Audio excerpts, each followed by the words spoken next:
네, 포항과 나고야 경기 1대1 무승부로 끝나게 되었습니다. 슈팅차는 13대 10으로 포항이 좀 더 많았고요. 유효 슈팅은 양팀 다 3개씩 있었습니다.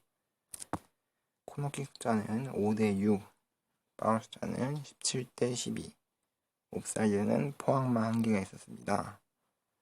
경기 결과는 1대1 무승부로 끝나게 되었는데요. 선제골은 후반전에 마에다 선수가 넣었습니다. 찔러준 패스가 뒤로 빠졌고요.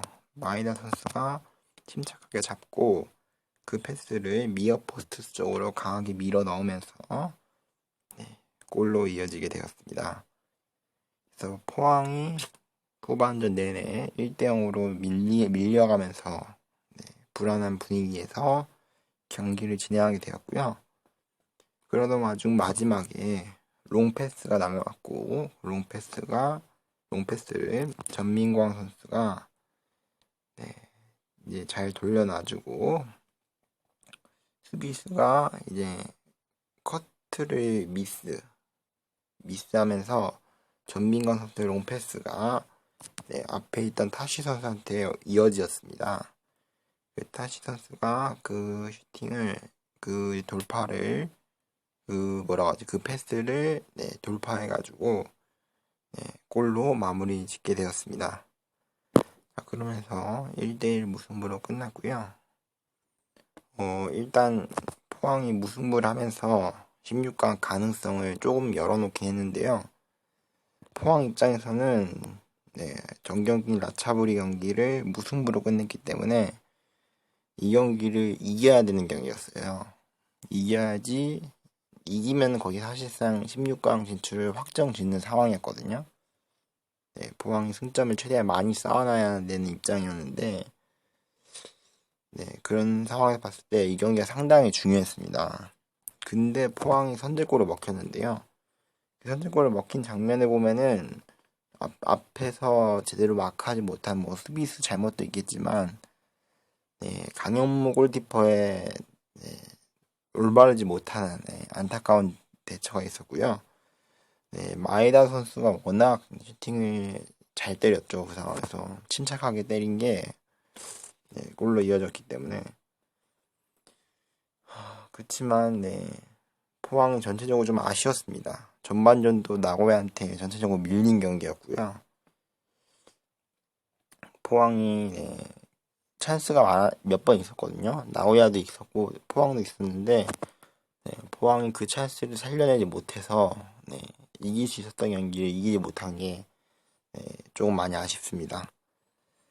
자, 어쨌든 그렇게 마지막 최종전 6차전 경기 포항 대 나고야 1대1로 끝났고요.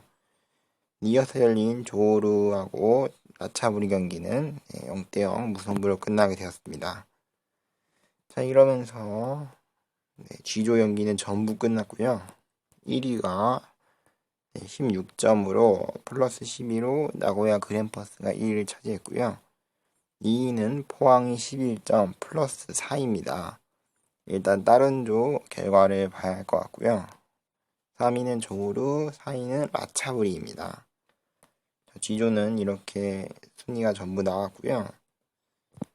나머지 조를 보도록 하겠습니다. 일단 전북이 이번 5차전을 진행했는데요.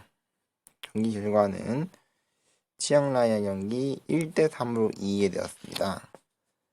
슈팅차는 7대8이었고요. 유효 슈팅은 양팀 다 4개씩 있었고 코너킥도 6대6, 파울차는 21대 13으로 좀 더 전북보다 치앙라이 쪽이 파울차가 많았습니다. 자, 선제골은 전반 5분부터 터뜨렸는데요. 박진성 선수의 날카로운 크로스를 바로우 선수가 잘 마무리하면서 그 크로스 맞고 나온 공을 잘 밀어줬죠. 박진성 선수가. 자, 그래서 바로우의 선수의 골까지 이어지게 되었고요. 자, 이어서 전반 20분에는 프리킥 상황에서 홍정호 선수가 날카로운 슈팅을 때렸거든요. 근데 그 크로스바 맞고 네, 점프하면서 뛰고 있었던 골키퍼 선수 등 맞고 들어가면서 네, 실제로는 네, 워라본 골키퍼의 자책골로 기록됐지만 사실 그 슈팅 자체는 홍정호 선수가 엄청난 궤적으로 때렸거든요. 궤적만 좋은 게 아니라 네, 보통 뿌리킥과 다르게 상당히 속도도 빨랐어요. 네, 워라본 골키퍼가 앞에서 점프하고 있을 때 공은 이미 뒤에서 골대에 맞추고 있었습니다. 그 빠른 스피드가 있었기 때문에 네, 자책골도 유도할 수 있었습니다. 홍정호 선수가 상당히 거리가 있었는데 네, 원더골을 만들어냈고요. 전반 35분에는 네, 구스타보 선수가 헤더 경합으로 네, 잘 떨궈주고 네, 발리로 박진수 선수가 그 떨어진 볼을 네, 차가지고 골키퍼 손 맞고 골대에 들어가게 되었죠. 그래서 순식간에 3대0으로 앞서가게 되었고요. 하지만 네, 후반 67분에 빌 선수한테 페널티킥 골을 내줬죠. 이 골도 네, 박진호 선수가 네, 무리하게 수비하려다가 네, 이제 파울을 보냈고 결국 빌 선수가 PK 골을 넣게 되었습니다. 자, 그러면서 경기가 네, 1대3으로 전북이 이기게 되었습니다. 자, 앞서 열렸던 간바 오사카하고 텐파이즈 로버스의 경기는 네, 간바 오사카가 8골이나 넣는 네, 엄청난 네, 슈팅력을 보여줬고요. 골 결정력을 보여줬고요. 8대1로 간바 오사카가 이기게 되었습니다. 자, 전북이 5차전까지 H는 5차전까지 진행했는데요. 전북이 13점 플러스 16으로 네, 조 1위를 확정 지었습니다.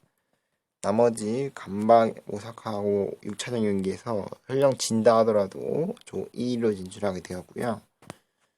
현재까지 2위로는 간바가 9점, 그리고 치앙라이가 5점, 그리고 템파인즈 로버스가 4점입니다. 생각보다 세 팀이 별로 차이가 안 나요, 승점이.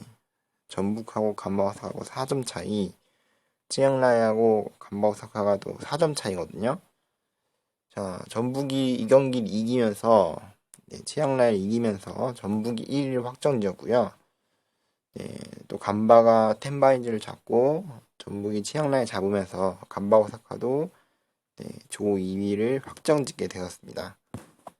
나머지 네, 6차전 열리는 전북하고 간바 오사카 경기는 아무래도 두 팀 간의 그냥 명예전 정도로 네, 미리 보는 토너먼트 경기 네, 약간 그런 식으로 끝날 것 같습니다. 그래도 나머지 경기 잘 마무리해야겠죠. 자, 그렇게 지냈고요.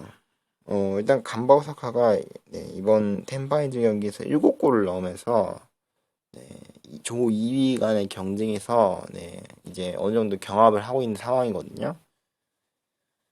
네, 그리고 전북이 또 간바를 잡아줘야 하는 이유가 전북한테만 그런 게 아니라 네, 이제 간바가 승점을 최대한 네, 안 얻어야지 지금 이미 6차전까지 경기가 끝난 네, 포항한테도 좀 유리하거든요.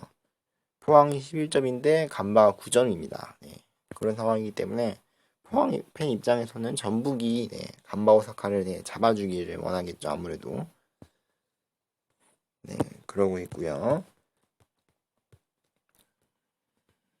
네, 자 그러면은 H조에 네, 전북 현대모터스가 네, 다음 라운드에 진출하게 되었고요.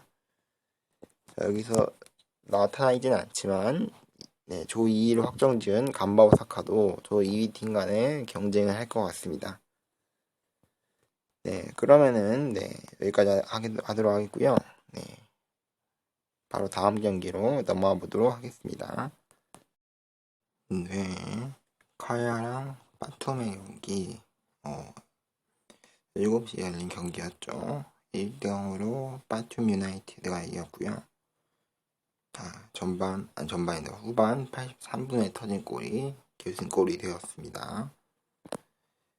그리고 11시에 열렸던 울산과 비에텔의 경기 3대0으로 울산이 이겼는데요. 슈팅자는 14대 13, 리뷰 슈팅은 7대 3, 코너킥은 2대 3, 마우스자는 11대 6이었고요. 옵사이드는 울산만 5개가 있었습니다. 그만큼 전체적으로 울산이 주도하는 경기력이었고요.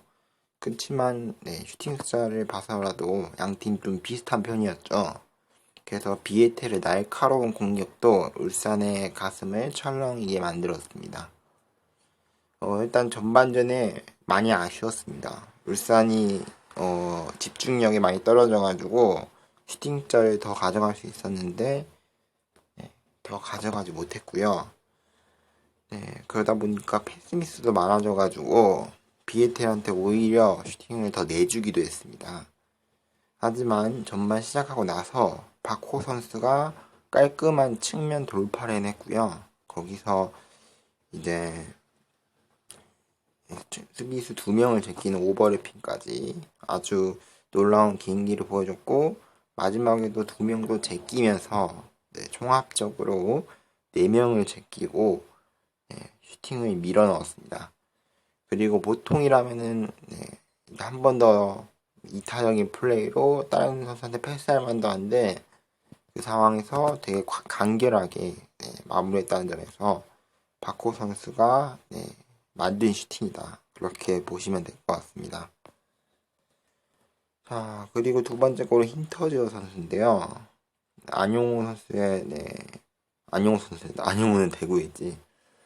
홍철 선수의 정확한 크로스로 힌터지어 선수한테 택배 크로스를 날렸습니다. 그 힌터지어 선수가 헤더로 잘 마무리하면서 2대0을 만들어냈고요. 후반 막판에는 오세훈 선수가 넣었는데요.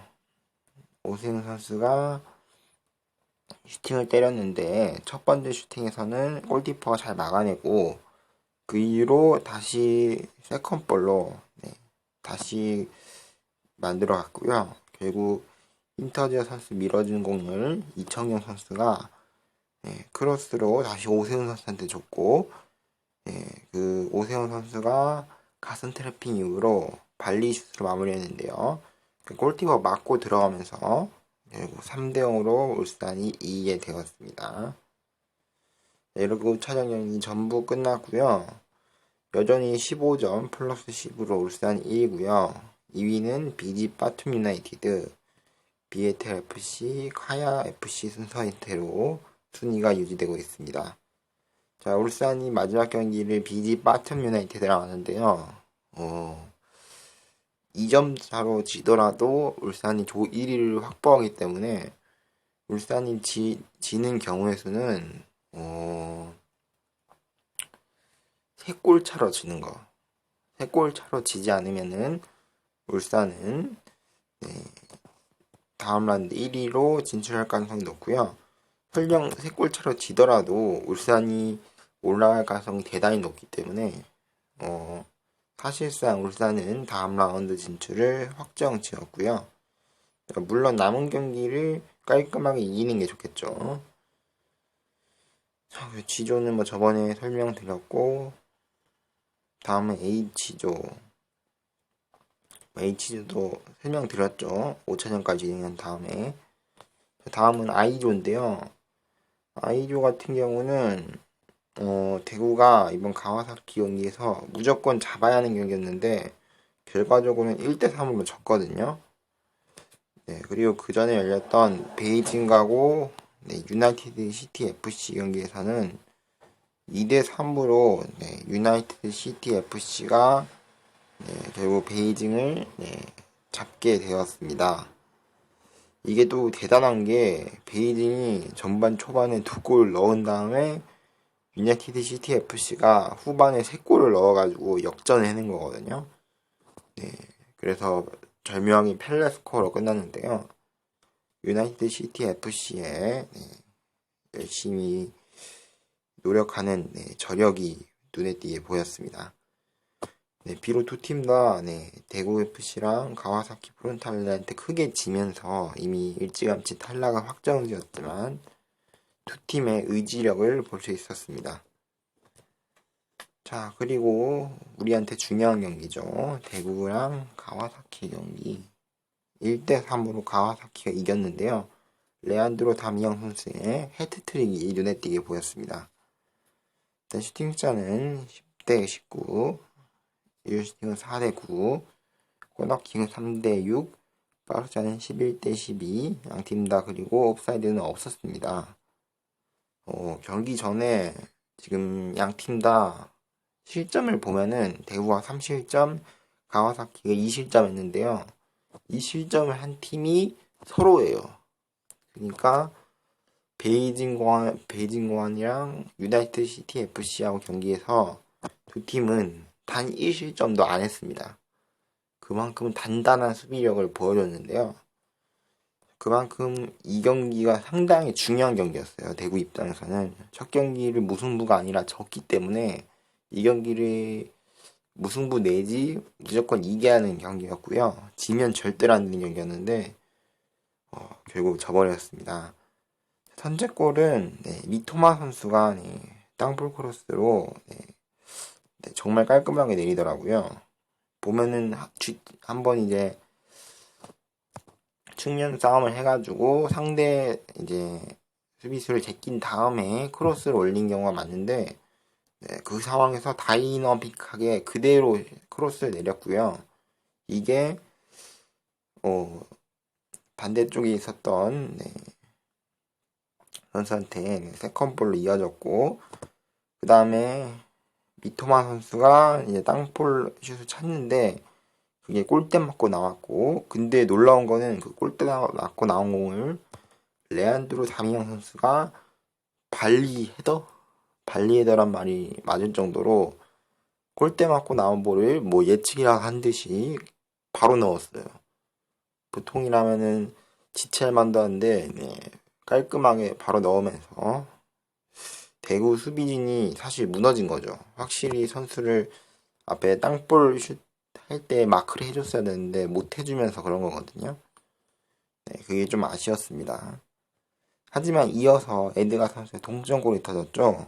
안용호 선수의 크로스가 수비수가 앞에 가와사키 수비가 2명이나 있었는데 그 2명을 두고도 에드가 선수가 높이 싸움에 이겨주면서 가슴 트래핑 이후로 발리골로 1대1 동점을 넣었습니다. 근데 솔직히 말하면은 정타가 아니라 약간 에드가 선수 발리슛이 좀 빗맞았거든요. 근데 이 빗맞은 게 오히려 좋았어요. 정타로 갔으면 막혔을 겁니다. 골키퍼한테. 정성용 골키퍼한테 막힐 뻔한 공을 빗맞았기 때문에 골로 이어질 수 있었고요. 그래가지고 1대1 동점을 해냈습니다. 자, 그리고 그렇게 양팀 다 서로 접전을 오가던 도중 후반 64분에 역전골을 넣었죠. 위험 지역에서 돌파로 허용해가지고 앞선 장면에서 최영 골키퍼가 잘 막아냈고요. 그래서 스로링으로 이어졌는데요. 문제는 스로링으로 이어지는 패스에서 가와사키가 놀라운 집중력을 보여줬습니다. 돌파가 진짜 아시아에서는 나오기 힘든 돌파가 나왔는데 선수들 간의 연계 플레이, 놀라운 돌파, 그리고 레안드로 다미앙 선수의 깔끔한 마무리. 저도 하나하나 설명하기도 애매할 정도로 놀라운 장면이 나왔고 결국 2대1로 가와사키가 앞서가게 되었습니다. 자, 그리고 이제 87분에는 쐐기골까지 터졌죠. 미토마 선수가 측면을 완전히 깨부쉈어요. 측면에서 중앙으로 돌파하면서 완전히 깨부쉈고 컷백으로 레안드로 다미앙 선수가 잘 마무리하면서 결국 강력한 슈팅으로 1대3까지 만들게 되었습니다. 자, 그러면서 대구가 가와사키 경기에서 졌죠. 두 경기 다 전부 패하면서 자, 가와사키 1위를 하고 있고요. 2위는 대구, 그 다음 유나이티드 시티 FC, 베이징 고안의 순위를 이루고 있습니다. 대구 같은 경우는 두 경기를 한 경기라도 무승부를 했어야 되는데 결과적으로 봤을 때는 물론 가와사키가 J리그에서도 무패를 할 정도로 강팀이고 대구 입장에서는 조가 잘못 뽑힌 거죠. 가와사키랑 서로 엮인 게. 그렇게 볼 수도 있겠지만 냉정하게 봤을 때는 1무 이상이라도 기록을 했어야 되는데 두 경기 다 전부 졌다는 거는 대구 입장에서는 상당히 안타까운 대목입니다. 자, 그리고 제2조 같은 경우도 5경기 진행됐죠. 스레스 오사카가 1위고요. 그 아래로 키치FC가 바짝 추격하고 있습니다. 그 다음에 포트FC랑 광저우FC 순으로 되어 있습니다. 자, 그리고 조 2위 간의 순위, 현재까지 순위로는 포항이 6경기 진행했고요. 나머지 팀들은 아직 한 경기를 덜 진행했습니다. 현재 1위는 BD 파툼 유나이티드가 1위고요. 다음 포항, 스텔러스, 키치 SC 순서대로 되어 있고요. 대구랑 간판은 아직 좀 처져 있네요. 아직 뭐 한 경기가 남아있기 때문에 DDP 여진 충분히 있습니다. 일단 한 경기 남아있는 상황에서 일단 BG 파툼 유나이티드 같은 경우는 다음 경기 울산 경기예요. 울산 경기이기 때문에 이길 가능성이 힘들긴 하지만 만약 무승부 이상의 성적이 나온다면은 진출이 상당히 유력할 것 같고요. 그래도 울산하고 경기를 제외하고 나머지 경기에 전부 이겼기 때문에 상당히 유리한 고지에 있습니다. 포항 같은 경우는 일단 뭐 아직까지는 기다려야 하는 입장이고요. 포항은 약간 좀 애매합니다. 현재 상황이. 자, 그리고 키치 SC도 키치 SC가 득실차가 그렇게 높은 팀은 아닌데 승점은 되게 착실하게 쌓았어요. 자, 그러면서 여기까지 올라오게 되었고요. 자, 아쉬운 팀이 대구랑 간반인데요. 지금 1, 2, 3위 팀 멤버를 보면은 득실차가 그렇게 높은 편이 아니에요. 근데 대구랑 간바 오사카는 지금 득실차가 플러스 12 플러스 9입니다. 상당히 골을 많이 넣었는데 자, 아이러니하게도 이겨야 하는 경기에서 확실히 이기지 못했고 대구는 가와사키 경기에서 2번 진 게 가장 컸고요. 간바 같은 경우는 전북이랑 무승부를 하긴 했지만 다른 두 팀한테도 결국 무승부를 당하면서 3무인 상태로 두 팀 다 해줘야 할 때 못 해줘가지고 지금 내려앉았거든요. 두 팀 다 좀 더 분발할 필요가 있을 것 같고요. 자, 저 1위 진출 팀은 일단 확정 받은 팀은 100% 확정된 팀은 G조에는 나고야 그랜파스, H조에는 전북현대, 그리고 I조에는 가와사키 프론탈린이 조 1위로 진출 확정 지었고요. 나머지 팀 같은 경우는 F조랑 J조는 먼저 F조는 울산현대가 유력합니다. 나머지 경기가 BG 바툼 유나이티드 경기고 아무리 BG 바툼 유나이티드 홈 경기라고 하더라도 울산이 지금 해왔던 대로 하면은 이길 가능성이 상당히 높고요. 애초에 큰 점수차로 질 가능성이 상당히 낮기 때문에 물론 방심하면 안 되지만 울산이 올라갈 가능성이 상당히 높고요. 제2조 같은 경우도 키치 제2조에 지금 세레소 오사카가 키치 SC를 지금 추격하고 있긴 한데요. 득실차도 지금 8점 차이로 상당히 많이 벌어져 있어요. 그런 상황이기 때문에 세레소가 올라갈 가능성이 높고요. 뭐 K리그 팀 입장에서는 세레소가 키치를 잡아줘야겠죠. 그래야지 올라가는데 좀 더 수월하게 볼 수 있을 것 같습니다. 자, 그리고 16강 추가 진출 대진인데요. 하나하나 작성하느라 정말 힘들었습니다.